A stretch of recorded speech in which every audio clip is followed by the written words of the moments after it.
ಕನ್ನಡ ಯುವಕರ ಸಂಘದ ವತಿಯಿಂದ ಅದ್ದೂರಿ ಕನ್ನಡ ರಾಜ್ಯೋತ್ಸವದ ಸುಸಂದರ್ಭದಲ್ಲಿ ಇವತ್ತು ಈ ಒಂದು ಸಂಘವನ್ನು ಸ್ಥಾಪನೆ ಮಾಡಿರುವ ಪ್ರಮುಖ ಪಾತ್ರವನ್ನು ವಹಿಸಿರ್ತಕ್ಕಂತಹ ನನ್ನನ್ನು ಶಾಂತಿನಗರಕ್ಕೆ ಪರಿಚಯಿಸತಕ್ಕಂಥ ಆತ್ಮೀಯ ಸ್ನೇಹಿತರಾಗಿರ್ತಕ್ಕಂಥ ಕೈಸ್ ನಾಗಣ್ಣವರು ಹೆಸರಲ್ಲಿ ಮತ್ತು ನಮ್ಮ ವಿವೇಕ್ ಮತ್ತು ಮಂಜು ಅವರು ಪ್ರವೀಣ್ ರಮೇಶ್ ಈ ಥರದ ಸಂಘಟನೆಯಲ್ಲಿ ಯಾರು ಇವತ್ತು ದಿವಸ ಈ ಕಟ್ಟಲಿಕ್ಕೆ ಇವತ್ತು ಇಲ್ಲಿವರೆಗೂ ಬೆಳಗ್ಗೆ ಕಾರಣವಾದ ಅವರ ನೆನಪಲ್ಲಿ ಇವತ್ತು ಮಾಡ್ತಕ್ಕಂಥದ್ದು ಭಾರಿ ಸಂತೋಷವನ್ನು ತಂದುಕೊಂಡಿದೆ. ಯಾಕೆಂದರೆ ಯಾವುದೇ ಸಂಘ ಹುಟ್ಟಿದ ತಕ್ಷಣ ಒಂದು 2-3 ಕಾರ್ಯಕ್ರಮ ಮಾಡ್ತಿದ್ದಾಗ ಮತ್ತೆ ನೆಕ್ಸ್ಟ್ ಹುಡುಕರು ಅದು ಎಲ್ಲಿ ಹೇಳ್ತಿದ್ದು ಹುಡುಕಬೇಕಾಗ್ತದೆ. ಆದರೆ ಆ ನಿಟ್ಟಿನಲ್ಲಿ ಇಲ್ಲದೆ ಈ ಒಂದು ಕನ್ನಡ ಪರ ಸಂಘಟನೆ ಗಗನಚುಕ್ಕಿ ಇವತ್ತು 16ನೇ ವರ್ಷದ ವಾರ್ಷಿಕೋತ್ಸವ ಮಾಡ್ತಾ ಇರ್ತಕ್ಕಂಥ ನೋಡಿದ್ರೆ ಭಾಳ ಖುಷಿ ಆಗ್ತದೆ. ಇವತ್ತಿರ್ತಕ್ಕಂಥ ಆ ಒಗ್ಗಟ್ಟು, ಆ ಕನ್ನಡದ ಮೇಲಿನ ಪ್ರೇಮ ಅದು ಇನ್ನೂ ಹೆಚ್ಚು ಬೆಳಲಿ.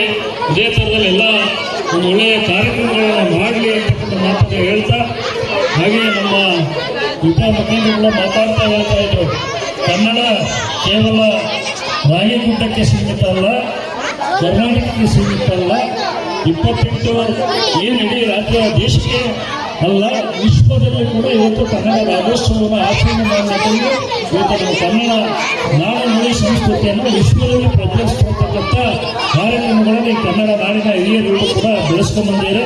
ಅದನ್ನು ನಾವು ಕೂಡ ಇನ್ನೂ ಎತ್ತರಕ್ಕೆ ಕೊಂಡೊಯ್ಯುವ ನಿಟ್ಟಿನಲ್ಲಿ ಮಾತಾಡೋದನ್ನು ಆಡು ಭಾಷೆಯಾಗಿ ನಾವು ಎಲ್ಲರೂ ಕೂಡ ಕನ್ನಡವನ್ನು ಮಾತಾಡ್ತಾ ಅದನ್ನು ಹೆಚ್ಚೆಚ್ಚು ಬೆಳೆಸೋಣ, ಅವರಿಗೆಲ್ಲ ಪ್ರೀತಿ ತೋರೋಣ ಅಂತ ಹೇಳ್ತಾ. ಯಾಕೆಂದ್ರೆ ನಮ್ಮ ಶಿವಮೊಗ್ಗ ಜಿಲ್ಲೆಯೇ ಭಾರಿ ಇತಿಹಾಸವನ್ನು ಕೊಟ್ಟಿರ್ತಕ್ಕಂಥ ಜಿಲ್ಲೆ. ಯಾಕೆಂದರೆ ಹೇಳಿದ್ರು, ರಾಷ್ಟ್ರಕವಿ ಕುವೆಂಪು ಅವರು ಕೊಟ್ಟಂಥ ಜಿಲ್ಲೆ, ಇವರ ರಂಗಕರ್ತಿ ಅವರು ಕೊಟ್ಟಂಥ ಜಿಲ್ಲೆ, ಹಾಗೆಯೇ ಪತ್ರಿಕಾ ಕ್ಷೇತ್ರದಲ್ಲಿ ತೇಜಸ್ವಿ ಅವರನ್ನು ಕೊಟ್ಟಂಥ ಜಿಲ್ಲೆ, ಹಾಗೆಯೇ ವಿವಿಧ ಜಿಲ್ಲೆಗಳಲ್ಲೂ ಕೂಡ ನಮ್ಮ ಶಿವಮೊಗ್ಗ ಜಿಲ್ಲೆ ಶರಣರ ನಾಡು, ಅಕ್ಕಮಹಾದೇವಿ ಜನಿಸಿದಂಥ ನಾಡು, ಅಲ್ಲಮ ಪ್ರಭು ಜನಿಸಿದಂಥ ನಾಡು.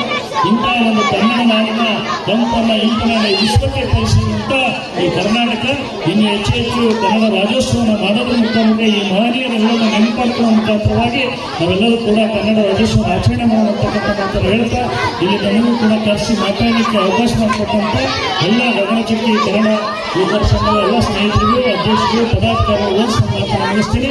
ನಮಸ್ಕಾರ.